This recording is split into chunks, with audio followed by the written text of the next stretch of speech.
simply as Nephilim. In today's episode, we'll be exploring what exactly happened to the Nephilim across multiple stories, including the Book of Enoch, the Book of Giants, which is a fragmented Jewish follow-up to the Book of Enoch that details the Nephilim's fate, and the Bible, which interestingly does show us in several subsequent chapters that the giants remained on the earth in the days after Noah, which means that somehow they either survived the flood or were put back on the earth for some reason. According to Enochian legend, the Nephilim are born to the Watchers, courtesy of their human mothers, who were either seduced or arguably raped by the fallen angels during those times. Whilst it is not detailed if the Nephilim were born as giant babies, or somehow born fully grown, we do know that they are monstrous, Assyrians, wicked beings, that not only consume all the crops, trees and animals, but also consume the mortal men, women, and at one point, even themselves, as they turned cannibal. The world was in distress, and the cry of the people reached the ears of God, who was displeased to learn of what had transpired.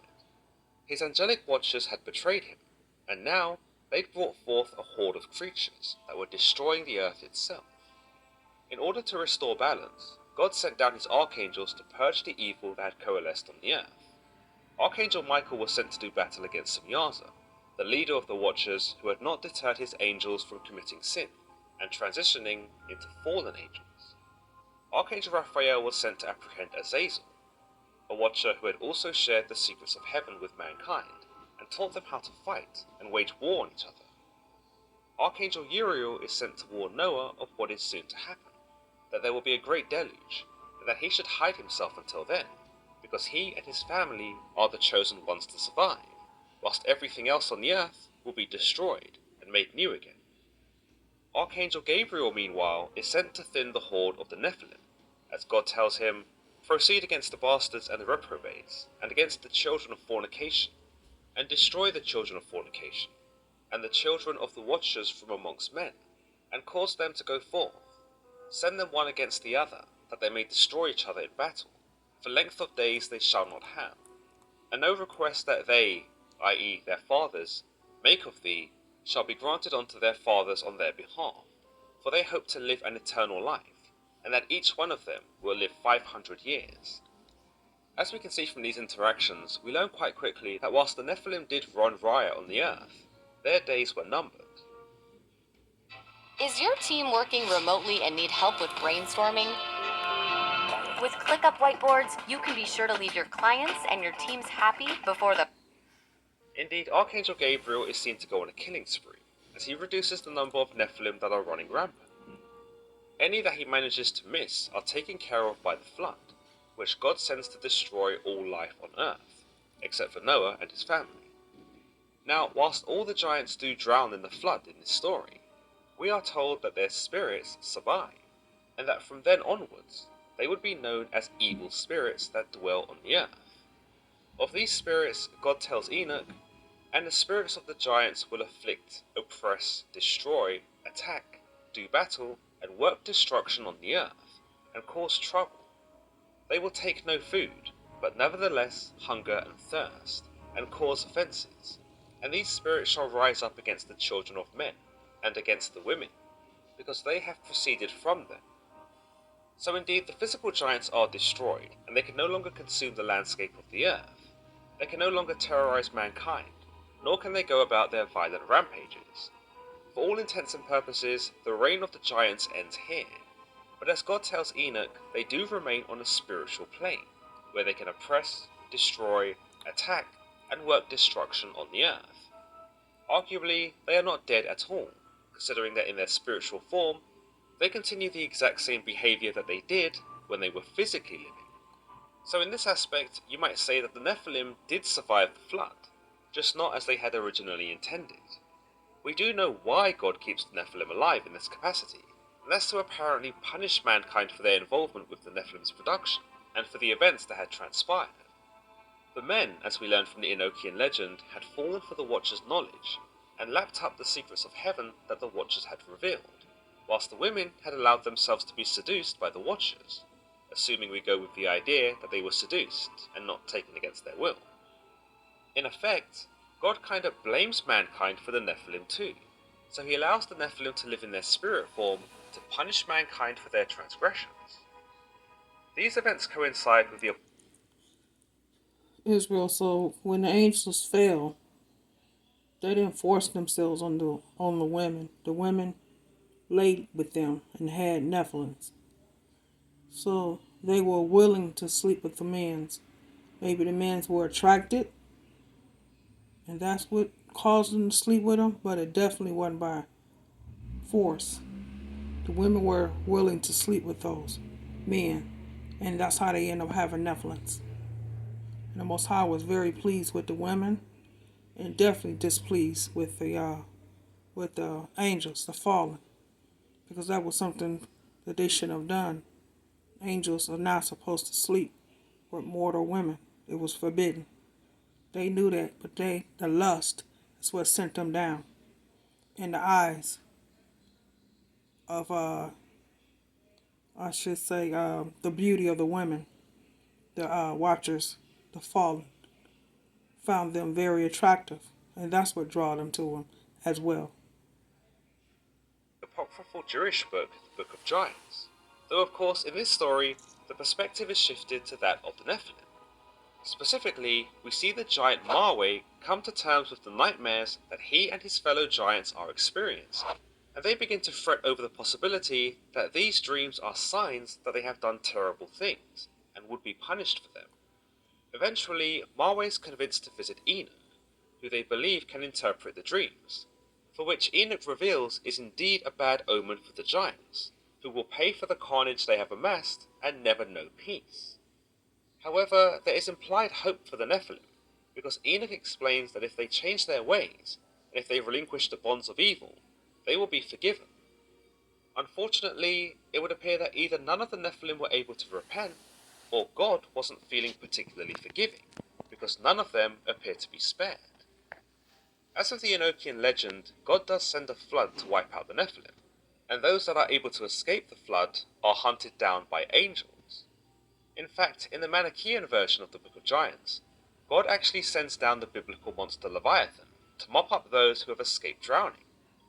Ultimately, both texts are so fragmentary that it is hard to come to a definitive conclusion, though it is agreed that from what we have, the giants are destroyed by God, either in the flood or by the angels he sends to have at them.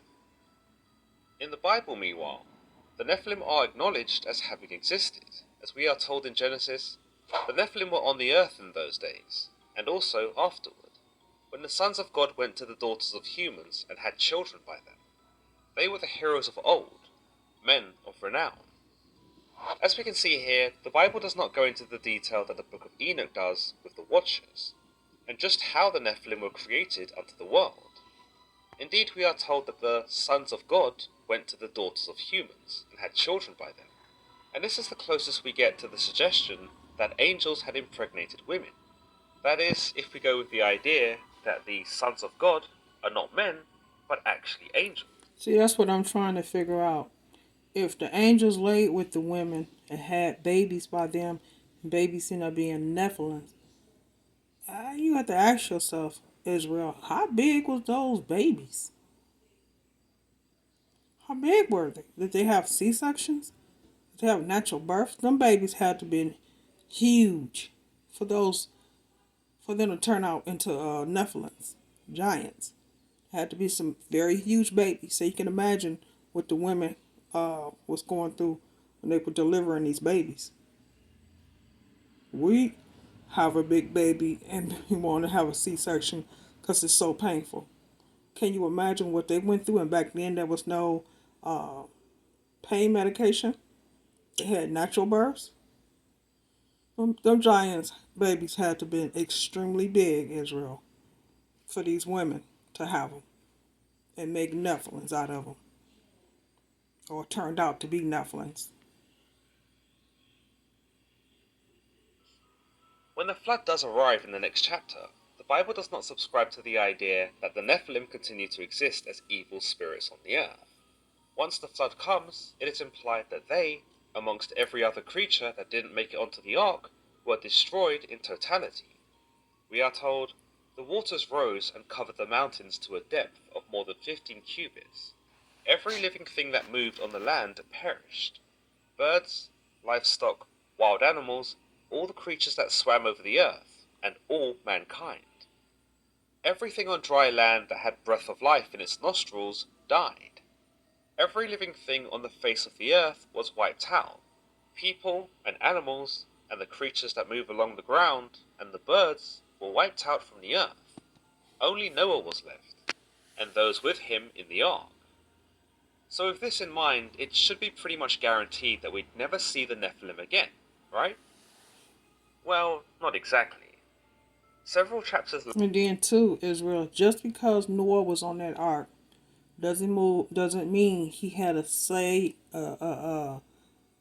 pleasant sailing on that ark. Mm-mm. Keep in mind he had a lot of animals on that ark, and he had like snakes, uh, lions. Not not seeing the Most High didn't keep him under control, but it had to been a hell of an experience to be on that ark with animals, two of every kind. I had to been a quite of an experience for Noah and his sons' wives and his wife. So it wasn't a pleasant sailing sailing on that ark. You can imagine it was probably petrifying to Noah. That's something he never experienced. You on there with a whole lot of different type of animals. And if it wasn't for the Most High keeping peace between all of them, who knows what might have happened? Because he was on that ark for a long time. later, in Numbers, we are told that Moses sends several men to scout and explore Canaan, which has been promised to be given to the Israelites by God, so that they might discover what the land is like, whether the people who live there are weak or strong, whether the towns are fortified or unprotected, whether the soil is fertile or poor, and generally to find out what kind of resistance would await them. Now, the scouts do go out across Canaan and learn many things. They find fruit of the land, they find milk and honey, they research the people who live there, the Canaanites, and find them to be very powerful, who live in cities that are large and fortified. But there is one discovery they make in Canaan that they probably wish they hadn't. The Nephilim had seemingly returned. The scouts report to Moses, "We can't attack those people. They are stronger than we are," and they spread among the Israelites a bad report about the land they had explored. They said, "The land we explored devours those living in it. All the people we saw there are of great size. We saw the Nephilim there. The descendants of Anak come from the Nephilim. We seem like grasshoppers in our own eyes, and we look the same to them." So how could this be if the Nephilim were destroyed in the flood during the times of Noah? A simple, albeit But see, that's just it, Israel. When Noah entered into the ark and the ark was shut and the Most High opened the gates of heaven and let the water flow, so above, so below, so whatever was above also came above from below. You killed the body, but the spirit or soul lives on. So it was just the spirit that was still roaming the earth. The soul, the body was gone. You killed the body, but water does not kill the spirit. Only the Most High can destroy the spirit, body, and soul. baseless idea is that the flood wasn't as thorough as we are led to believe, and that perhaps the Nephilim were able to navigate the turbulent waters and somehow find their way to dry land once the water levels reduced.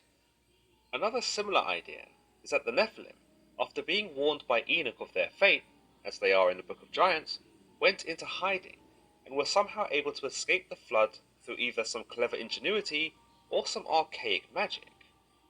Of course, these ideas seem two-dimensional and lack any real substance that is really convincing. They're more akin to those bad Star Wars movies, where somehow Palpatine returned. And likewise, somehow the Nephilim returned too. So how do we come up with a more legitimate explanation? Well, to do that, we'll need to acknowledge that perhaps these aren't the same Nephilim from the days of Noah, because all of those were indeed wiped out in the flood, but that these Nephilim are brand new, or at least more recent. If we assume that these more recent Nephilim were created the same way that the originals were, then it might be suggested that there were other fallen angels who had fallen into the same trap as the Watchers, and had come down to Earth to lay with the mortal women. The original Watchers, according to the Enochian legend, were rounded up by the archangels and actually cast down into an underground prison, thousands of miles beneath the desert, known as the Duodel. These angels, according to the legends, are said to still be there now, where they undergo great suffering and torment for their open rebellion against God, and for their infringement upon his rules. As the events of Numbers take place many years after the times of the Watchers, or the Sons of God, it can be assumed that these were also brand new angels who had fathered these Nephilim, those who evidently did not learn from the mistakes of those who had come before them, or perhaps didn't know about them altogether. Another idea here is that indeed the angels, regardless of their time of existence, did know about the folly of the Watchers, but that they were still unable to resist the temptation of mortal women, hence why Nephilim are reported as... You see this black box right here? Well, I'm going to show you something right now. Some people are concerned that they might have to go for a long... as being seen here in Canaan.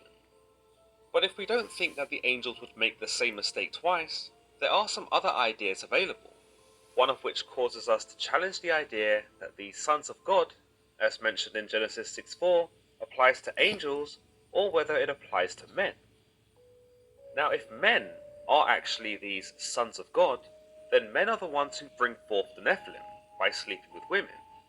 But how can this be? Well, again, there's a lot of speculation here. But one idea is that when Canaan, who is Noah's son and the first Canaanite, is cursed by his father, his descendants become cursed too. The sons of Shem and Japheth, those being Canaan's brothers, and thus the nephews of Canaan, may have at some point intermingled with the daughters of Canaan, this being something of a violation in the eyes of God. Time and time again, we see God warn those a part of his covenant not to make wives out of the Canaanite women. Yet time and time again, we see many of the covenant do exactly that. These new Nephilim, therefore, can be seen as a direct consequence of the chosen people of Israel, who have fornicated with the cursed people of Canaan, furthermore exemplifying why the two did not belong together, because together they could only create something as abominable as more Nephilim. Unfortunately, this is only a simple idea that cannot be substantiated, and it is... Now, I don't know, Israel. Could the Watchers, the fallen, lay with the women and had Nephilims? And then the Nephilims had laid with other Nephilims and created Nephilims. And then so on and so on and so on. Till the earth got so corrupted, so wicked, so demonic that the Most High set the flood and informed Noah to build an ark so him and his family can survive the ark, and brought his animals that wasn't mixed with other animals. Because keep in mind, Israel, Most High angels was pure. Because he created them. We know everything he created was good.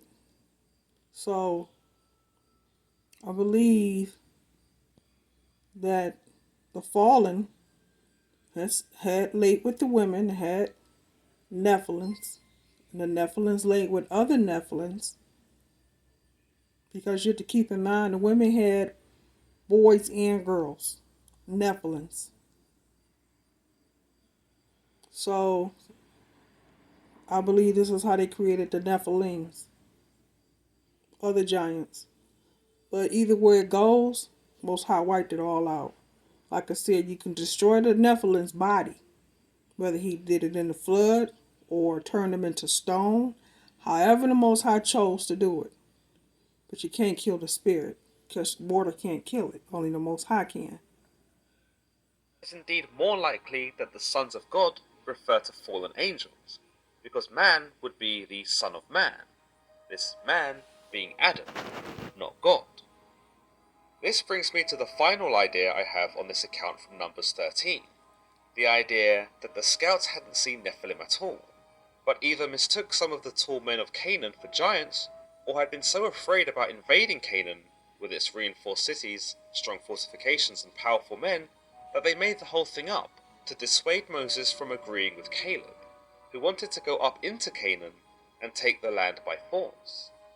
You'll notice that Numbers tells us that the scouts spread a bad report, which implies that whatever he told Moses was either a misinterpretation down to sheer ignorance, or a complete fabrication, made out of fear for the Canaanites.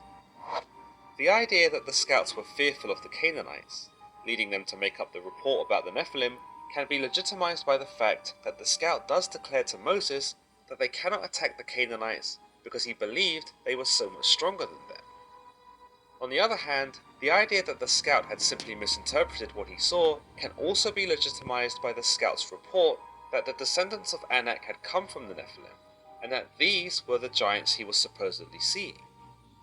Anak, a word believed to mean giant in Hebrew, was also a minor character in the Bible, and is named as being the progenitor of the Anakites, or the Anakim, these being the people who inhabited Canaan before the arrival of the Israelites. Of course, this just leaves us with more questions. How did these Anakim come into existence? How tall were they? Were they as big and ferocious as their Nephilim forefathers? Or were they smaller and more docile? What was their nature in comparison to their evil fathers? And perhaps more importantly, were they a product of Nephilim human relations, or were these the product of men sleeping with Canaanite women, hence why they existed after the flood? Unfortunately, we may never really know. What we do know is that the biblical attitude towards both Nephilim and Anakim is similar. Both are living examples of sin, and both are destined to be removed from the earth. The Nephilim, as we know, were removed by the flood, but the Anakim, as we later learn in the Bible, are all destroyed by Caleb and Joshua. We are told specifically of this in Joshua's chapter. At that time, Joshua went and destroyed the Anakites from the hill country, from Hebron, Debir, and Anab, from all the hill country of Judah, and from all the hill country of Israel. Joshua totally destroyed them and their towns. Beyond Joshua's encounter with the Anakim, we don't see the giants maintain any significant prominence that would indicate they were too much of a problem.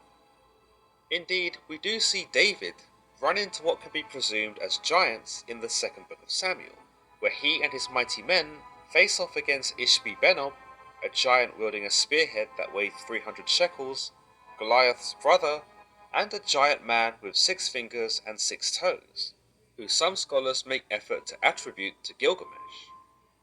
These giants are all believed to have been descended from Rapha, those who take on the name Rephaim, to likely delineate themselves from the likes of the Nephilim and the Anakim.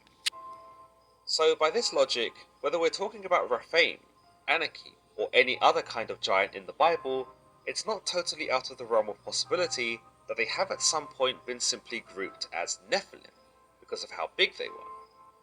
Those who are said to see these giants in biblical times would not have lived during the times of the flood, so they could not have possibly known whether the giants they saw were Nephilim or not. Yet because of how fierce and terrifying and abnormal they appear to be, the word Nephilim is easily assigned to them, as we see the scout do in Numbers 13.